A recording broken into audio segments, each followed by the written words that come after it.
So we were just talking about some of the growth drivers happening at companies like yours. I know there were some funky timing issues with Brexit and Easter. How would you characterize the underlying growth?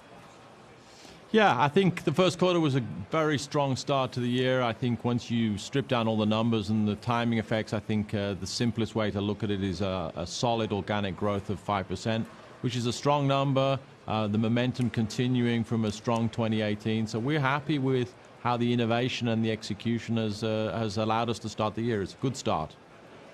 If you go through the portfolio, you know, you and I have talked about the strength you're seeing in Coke Zero Sugar. Pepsi's also seeing that with Pepsi Zero Sugar. What's driving that trend, and is that going to be the new diet? I think globally, for sure, it's the new diet. I mean, Coke Zero Sugar is much bigger than Diet Coke globally. Diet Coke is principally the US and the UK and a couple of other countries. And I think what it is really obeying the consumer dynamic. They love the Coke brand. They love what the brand stands for. They love the taste of the product. They love what it delivers. There's just some of them who want less sugar on those occasions, and that's really been what's behind Coke Zero Sugar. Again, double-digit volume growth, double-digit revenue growth, building on the momentum of the last few years. It's really on trend for consumers, and I think it has a lot of room left to grow. Also noticed that there was some real growth in the water and sports drinks category. What's driving it? Is it still Topo Chico beyond just my household? Yes, indeed. Topo Chico had another great quarter here in the U.S. It's a fantastic brand and product. It's really on fire in the U.S. It grew very strongly here in the U.S. in the first quarter. And generally speaking, premium waters around the world, whether it be Smart Water or Ice Dew in China, our focus on the more premium waters, on smaller packages, on single-serve packages is helping reinvigorate that part of the portfolio, along with some of the sports drinks brands and enhanced hydration. So that's very on trend too with consumers, and there's a lot of momentum and a lot of innovation going behind that, backed up by the execution of the bottlers. It was a very good bright spot in the first quarter. Mm-hmm. So thanks to the team for figuring this out. Actually, on this day, I don't know if you realized it, 1985, Coca-Cola announced it was changing the formula to New Coke. Never caught on. You had to go back to the original strategy less than 3 months later. Total disaster. Now that you're sort of tweaking the products again, orange, vanilla, the new diet flavors, how do you do that without having a mishap like the New Coke? I think that the central learning ultimately was that Coke Original, Coke Classic, is the enduring center of the brand and of the whole portfolio of the variants. So I think, you know, we've been very clear as we experiment with the flavors or the zero sugars or the blending with other categories with Coke with coffee. At the center of all that, we have to do justice to the original Coca-Cola. Even better if it comes in a small 8-ounce glass bottle. And as long as we preserve and keep that iconic brand and product as the center of the idea, I think all will be well. Yeah, last quarter when you joined us, we spoke a lot about the outlook. It was disappointing. The stock reacted. The stock actually fell in the 3 months that followed. And today we saw why. 11-point hit because of foreign exchange, that strong dollar. Can you just explain to investors why that is hurting Coke so much and disproportionately to some of the other companies right now, and where we go from here on Forex? Yeah, I think firstly that it's a recognition or it's a representation of the incredible global nature of the Coke company and the Coke system. I mean, we truly probably are the most broad global company. We're in virtually every corner of the globe. We deal with over 70 functional currencies. And as our businesses continue to be successful over the years, the weight of emerging market or non-top 10 currencies in our total business has increased, and actually in recent years it's gone past 50% of our business. So more volatile currencies have increased their weight in our total business, and in the third quarter last year there was a big strengthening of the dollar, and that hit us in the third and the fourth quarter last year, and obviously it's affected us heavily, double digits in the first quarter this year.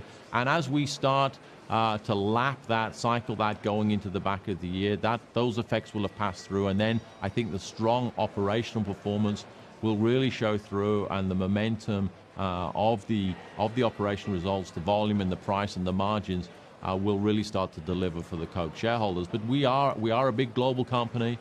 We represent the success or greater success of the global economy. Have you seen a global growth slowdown in consumer spending? Clearly, our first quarter doesn't look like that. Obviously, since the last earnings call, the IMF has reduced its forecasts. Perhaps those forecasts are a little more of a lag indicator in the sense that some of the private sector signals come a little earlier. I think it's really cementing the idea that 2019 will have slightly less growth than 2018. But there's no question that the first quarter started well. There are parts of the world, some of the economies like Argentina, bits of the Middle East, which are really under pressure. So we're seeing 2019 with growth, just a bit less than 18 in terms of the macros, and we're focused on what we can execute. Hopefully, we'll continue to execute well like we did in the first quarter, but we do see 2019 softer in the macros. Do you see 2019 softer with regard to the U.S. consumer behavior? I think the U.S. forecasts are pretty similar. I think they're slightly less than 2018. Obviously, there was the benefit of some of the tax reform flowing through last year and the anticipation of that flowing through. And so I think this year, obviously, as we start cycling out at the back end of the year, it's yet to be seen. I think the overall take we would see is it's pretty much going to be similar from a consumer spend to 2018. Also wanted to get your thoughts on pricing. It's been a big theme for a lot of consumer companies. We, the consumer, paying more, or at least getting less in terms of packages. We saw it in Kimberly-Clark. We saw it in Pepsi. We saw it in your quarter. How much longer is that going to continue at this rate? I think, pricing is part of what the whole bundle of the brand and the package and the benefit to the consumer is. I mean, the consumer is not going to pay if he doesn't see benefit.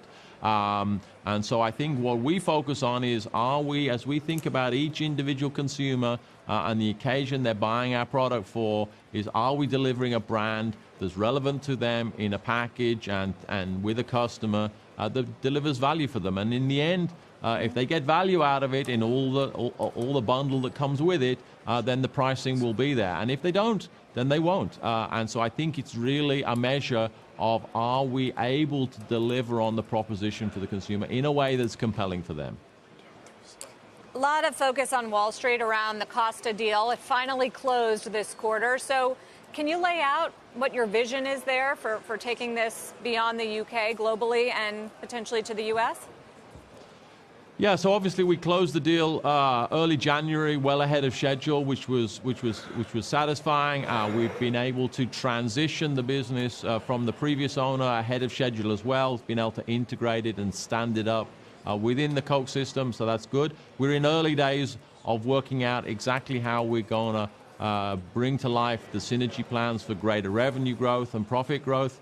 Obviously, we've started to work that through with management, and that will start to take shape in the coming months and quarters. The first thing that everyone will see is the beginnings of ready-to-drink coffee in the European business, and then into more markets later on in the year. And as we get into the year, we'll be clearer on how we see us being able to leverage the Costa business and creating that growth platform for coffee that we think can help us be an even better total beverage partner for our customers. Speaking of beverage, we actually just got some news today that a bill in California that would have imposed a tax of 2 cents per fluid ounce for soda tax, essentially, is going to be shelved and pushed back. Are you encouraged by what you're seeing when it comes to the legislation front, these soda taxes being pushed back, or in some cases, some of the results being quite negative on jobs?